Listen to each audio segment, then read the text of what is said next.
Okay, let's see how we actually implement these implicit references. All right, so remember we're adding two things to our lattice language. We have an expression, we have all the normal lattice stuff, and we have let var, which is going to take in the string, and then two expressions, right, what we're going to bind it to, and then what we are going to use it in. And then we also have assign var, which is a string and an expression.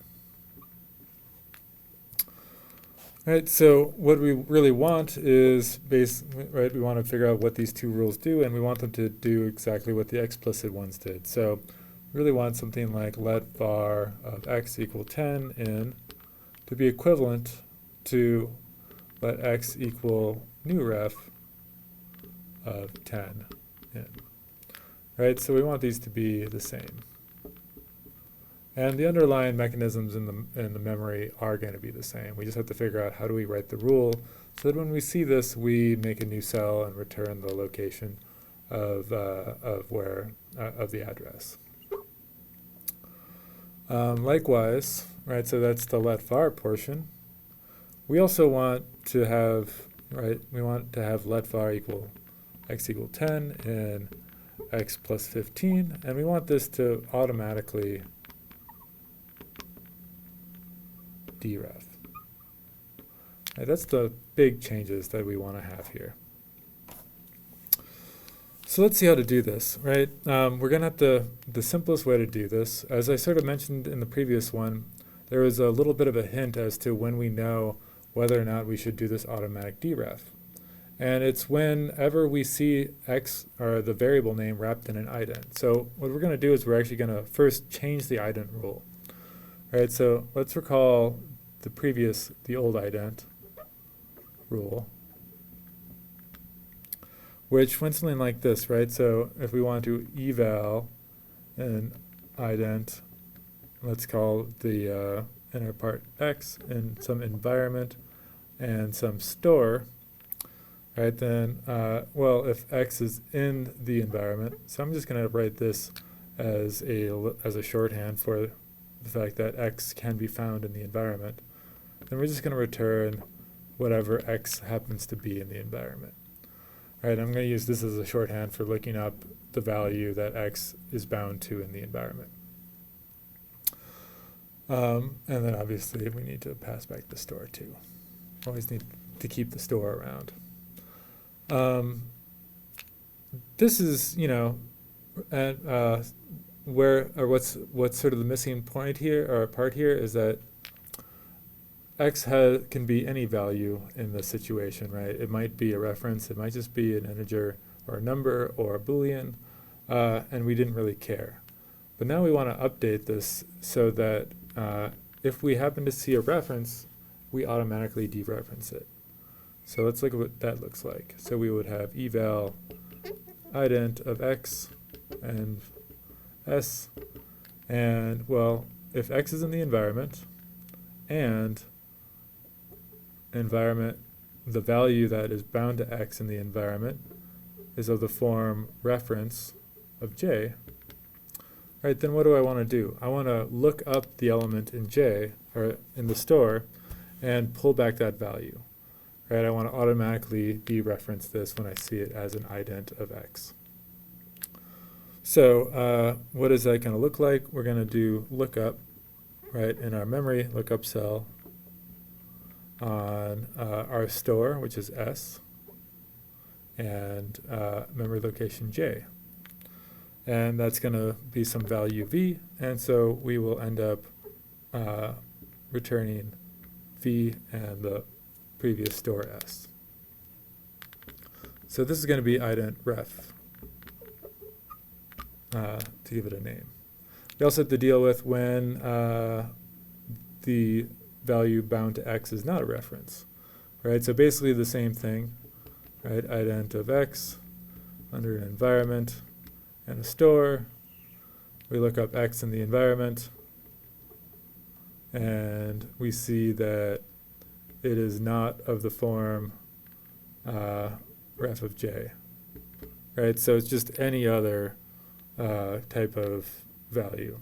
Then we'll just return whatever that value is, right? So I didn't give it a name, so I'm just going to refer to it again as env of x under the store s.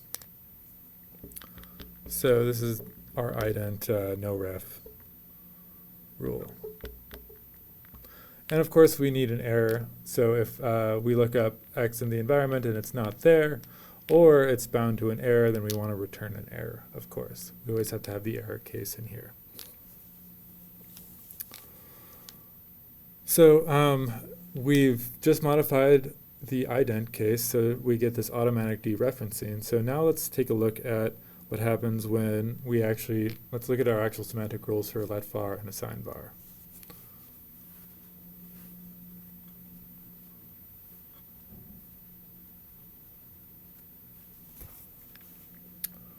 So we're going to eval let var, and well, it's a string, so we'll call that ID. And we're going to have an expression which is going to be E1 and E2 under some environment and some store. Put a big line up. We might need the whole thing.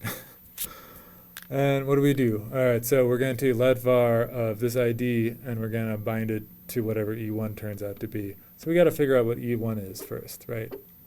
So we're going to eval E1 under our environment with our store, right? What's this going to turn into? It's going to be some value v1 and with possibly a new store, right? Maybe evaluating E1 change something in the store. So we're going to pass on a new store. As long as v1's not an error, right? We'll want to have an error case that catches that. It's just going to return error if v1 is an error.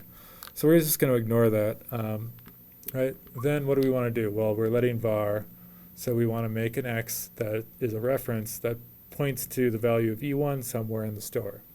So we're going to do a create cell, right? And create cell took in a store, which we're going to use S1, right? Our possibly modified store. And we're going to store the value v1 in there. This is going to return some address that might be called j. Actually, it's going to return the modified store, right? Because we've just created a cell, so the v1 has been put somewhere in the store. So we'll call that store s2, and it's going to return j, the address, the location where we stored v1.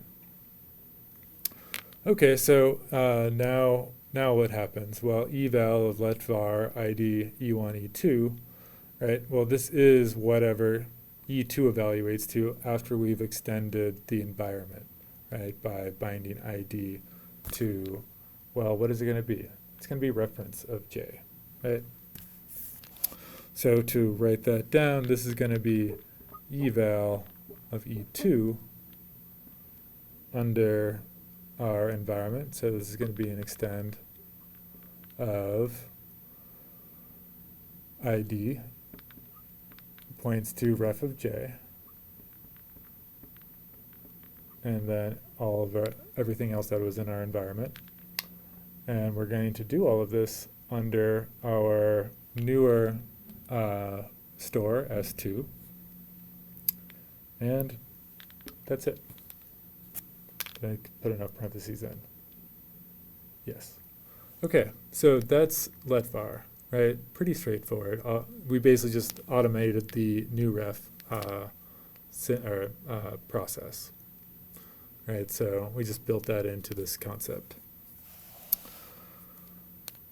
So now we want to do something about assign var. Right, we want to implement assign var. I'll get rid of this stuff.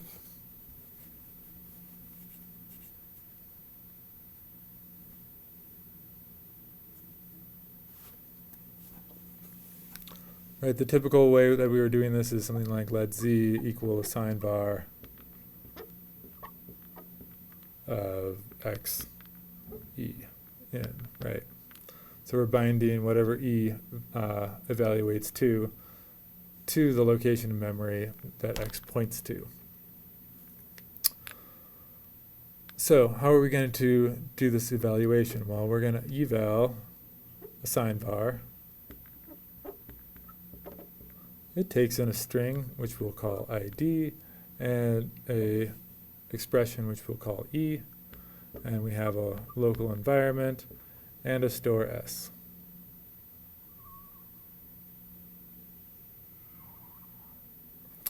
Well, what do we need to do, right? First of all, we need to figure out what ID points to. So we're going to look up ID in our environment, right? And it should be there. If it's not, we're going to throw an error. Otherwise, but well, if it's there, then we're going to, not send, but env of ID, right? So we're going to look up what ID points to, and this better be a reference. Right? If it's not a reference, we want to throw an error. But if it is a reference, right, then we know that we can assign a new variable or a new value to that location in memory. And so how do we do that? Well, we need to figure out what is E, right? So we're going to eval E under the environment and S, and this is going to return a new value and a new store, S1. And then we're going to assign to our cell in S1 at location J, let's just call it V. Right, and this is going to return a new store, right? The modified store. So what is our final thing going to return? Well, we're going to assign a var ID E, and this whole thing should return whatever E is plus the modified store. So, well, that's going to be V comma S2. So if we look closely at this, there is a slight difference between our previous form of assign ref, right? So in the explicit form, we had assign ref, and it took in two expressions, where the idea was that this expression is going to typically be the form ident of something, right? Here we are, instead, we're taking in a string, because if we passed it, right, an ident, our ident rules that we had written up over here, right, would automatically dereference it, right? So we wouldn't have the pointer to the location in memory, we would just have the value. So if we want our assign var to play well with our ident rules, we need to make sure that this is a bare string, right? And again, we have this idea that the L values, the assignable versions of these variables, are just bare strings, while the R values, the actual value that's bound to that variable in memory somewhere, are the form ident with stuff. So this is a small detail that is really what is different from assign var versus assign ref, right? A string versus an expression, because we're expecting a blank string as opposed to something wrapped in an ident. But otherwise, it's all fairly straightforward, right? It just sort of automates all of the explicit references stuff that we had before.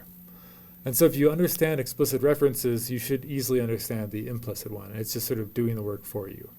And this is one of the benefits of like really getting into C and working with pointers and understanding all of that. So when you get over to Java and Scala and Python, you can just use them, right? You don't have to know what's going on, but you will understand under the hood, actually, how does this work, right? Why is a variable mutable versus a val is immutable? Why does that happen? Well, now we know, right? One is a reference, and one is in our local environment.